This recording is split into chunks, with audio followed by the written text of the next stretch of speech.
So I've gathered up all the news this morning and I have it here in front of me, and I've come to the conclusion Darwin Nunez is apparently going to Chelsea and Arne Slot hates football. Interesting. We do have some quotes from the Arne Slot press conference. We do, of course, have that chatter of Darwin Nunez returning to the Premier League. We have Julian Nagelsmann speaking on Florian Wirtz and Ryan Gravenberch, a few stats and a few other bits and pieces this morning, as well as Gary Neville running his mouth. Welcome along to Anfield Agenda. My name is Conor and I'm here to take you through all of the latest Liverpool news. I hope you're all keeping well at home. I'm going to start being a bit friendlier in the videos. I'm going to start asking you, how are you? Let me know in the comments below. How are you today? I hope you're well. I really do. Me, I'm not too bad, thanks. Thanks for asking. Let's start off with the press conference then. So Arne Slot was speaking this morning ahead of the game against Wolves on Tuesday, and he was speaking about whether he likes the way football is heading or not. The whole set pieces thing, the whole goalkeepers not being given free kicks and stuff. He said he watches the Eredivisie still, and he thinks the difference between there and the Premier League is a huge difference. The Premier League seems to be going down the dark arts route where the snide things do work, and he doesn't like that. So he said, do I like it? My football heart doesn't like it. When I think about football, I think about the Barcelona team 10-15 years ago. Now it is not as much as a joy to watch,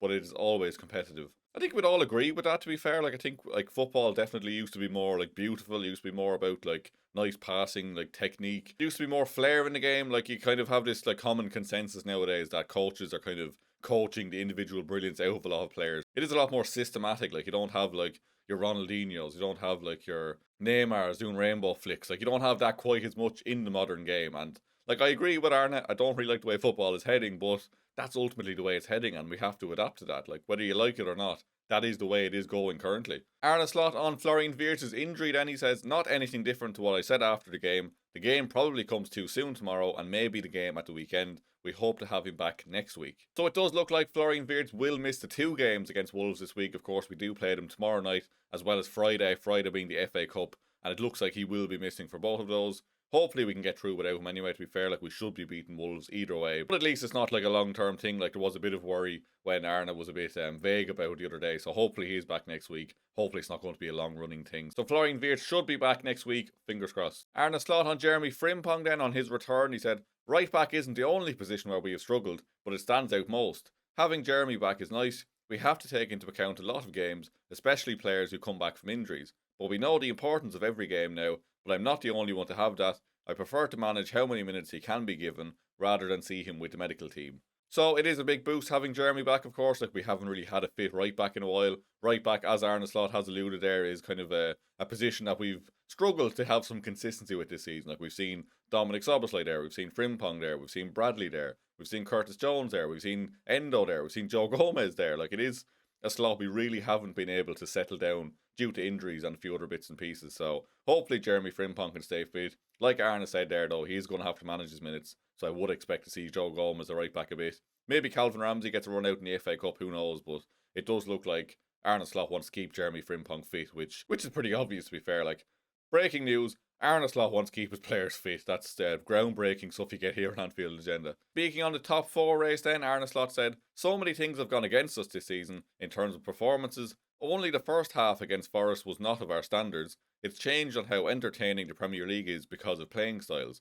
2 weeks ago you could say we are not that well placed. Things change really fast. We are really close together with a few teams and things can change every single match day. We focus on our next game, on ourselves. We know every game has been difficult throughout the whole season and that's what we expect now. Now I have to disagree. Well, I agree to the fact that we were absolutely terrible in that first half against Forest, but to say that was the only half that wasn't to our standards, can we not pretend like we've been brilliant this season? We really haven't.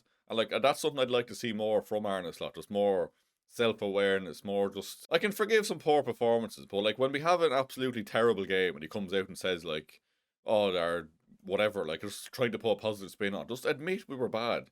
He has done that at some points, but try not to glaze over. Just say, look, we're not at it yet. We will get there, but we're working on it. Is this the thing you want to hear from him? Not deluded sentences about this was the only time we played bad. We've played terrible in more games than we played well this season, so I would just like a bit more self-awareness on that. But yeah, that was what Arne Slot had to say on the top 4 race anyway.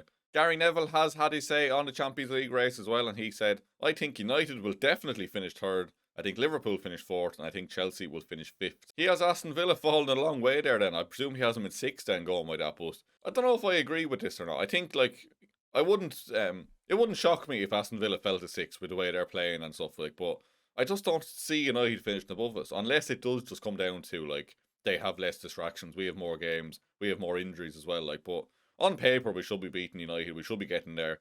We're only 3 points behind Aston Villa now, like, the table has turned very quickly, which is good to see. I'm very confident at this point that we will finish ahead of Chelsea at least, and we will be in the top 5, so I'm kind of at the point where I'm not too worried about Champions League anymore, and ultimately, does it really matter? Like, if we get third, if we get fourth, it doesn't really make a huge difference, does it? But I just don't want to see United finished above us, in all honesty. So if there is a chance to overtake them, then I hope we do it. But yeah, I think I'll disagree with Gary Neville. I'd say Liverpool get third, and then United get fourth. Aston Villa get fifth, and then Chelsea get sixth. That's gonna be my prediction. I'm sure I probably predicted this last week and said something completely different, but at this current moment, I'm going with that. Next up, then, Darwin Nunez apparently is drawing interest from Chelsea, who aren't too impressed with Liam Delap. I watched the Chelsea Arsenal game yesterday, and Liam Delap was absolutely terrible. I won't lie.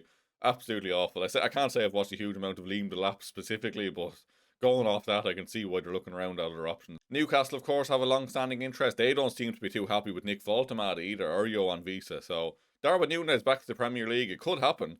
If I had to pick a club, I'd rather him go to Newcastle than Chelsea, to be fair. But I'm sure he'd do decent at both, because I've always said on this channel, like, I'm a big fan of Darwin Nunez. I'm not, like, saying we should have kept him, but I think he is a better player than we've seen a lot of the time. I think if he did go to, like, a Newcastle where there wouldn't be as much pressure on him as, like, compared to a Liverpool, I'm sure he would shine. I'm sure he'd do a very good job, and I'd be very interested to see if he does come back, like, how well he does do, because obviously a year or two out in Saudi as well is not going to help his progression. He's going to take a while to get back up to the rigours and the pace and the physicality of the Premier League, but I would be very interested to see. And would you be happy to see him back in the Premier League? Wouldn't like to see him at Chelsea, like I said, but at a Newcastle, I'd be happy to see him come back, to be fair, as long as he doesn't score against us. A few quotes then from current Germany manager, future Liverpool manager maybe, Julian Nagelsmann. He was speaking on Florian Wirtz, and he said, when the whole world is writing that hundreds of millions of euros have been spent on a flop, you take the first step to combat the perception. One is forced to draw energy from the perception. That's what Flo did, and that's why I believe this experience was more valuable for his development than if he had scored 8 goals and provided 10 assists right from the start. He joined a top team at the same time 3 other stars did. Everyone was fighting to claim their place. Flo got through it, and I tip my cap to him. What he accomplished there was not easy, and this experience of his will help us on the national team. So what I'm hearing here is Julian Nagelsmann wants to come to Anfield, wants to coach Florian Wirtz. He's proud of him, he loves him, he really wants to come to Liverpool. Now, I'm sure Julian Nagelsmann would be very interested in the Liverpool job if it came up, let's say, after the World Cup. But good to see him backing up Florian Wirtz here, to be fair. Good to see him, like, just kind of taking the positive from the fact that he had a slow start. Like, overcoming those difficulties at the start will do Florian Wirtz's character a world of good. His physicality, like we said a few times, has really come on. Like, he's really stepped up and got used to the Premier League, really, which will make him a better player. I'm sure it'll give Germany a big boost going into the World Cup as well, to see him hitting good form. And yeah, Julian Nagelsmann, always been a fan of his, to be fair. Didn't quite like his comments but Anfield a couple of years ago, but outside of that, always had a huge amount of respect for Nagelsmann, and would happily take him at Liverpool someday. Not necessarily now, but, like, he's still very young. I'm sure he might end up at Liverpool at some point. But yeah, good to see him backing up Florian Wirtz on that one. Nagelsmann was also speaking on Ryan Gravenberch, and he said, the situation was very complicated for him after his transfer from Ajax. Leon Goretzka and Joshua Kimmich were ahead of him, and I had also brought in Alexander Pavlovich. Ryan's job was to step on the gas in the last 20 minutes, but his player profile doesn't fit that. Ryan is a player who needs rhythm throughout the game. Now he's a world-class player at Liverpool thanks to regular playing time. And he is absolutely world-class, isn't he? Like, I know people have been kind of slating him in recent weeks, saying he's not doing enough, and maybe he's not an out-and-out number 6, and that's kind of why he's being exposed at times, but there's no doubt in the quality of this man. Like, he is top-notch. And those comments there, they do make sense. Like, that kind of makes sense as to why he didn't really shine at Bayern Munich, and why he made an instant big step up the second he got to Liverpool. Like, you could see the difference straight away when he was given confidence by Jurgen Klopp. When he was given more regular playing time, he really stepped up. He is a world-class midfielder. Again, probably doesn't suit the out-and-out number 6 position that we need at the minute, but there's no doubt in his quality as an 8. Like, he is a proper player. One of the best midfielders in the Premier League still, in my opinion. And yeah, good to see Nagelsmann backing him up as well. Just want to leave you with a stat then for the end of this video. Virgil van Dijk is just 1 game away from another incredible milestone. In mid-March, the evergreen centre-half will mark 2.5 years without an injury, a ban, or an international absence to rule him out for Liverpool. If he is involved against Wolves on Tuesday, he will have been available for 99 of the last 100 Premier League outings. That is insane, isn't it? Like, think of the injury record there. 99 games out of 100 Premier League outings.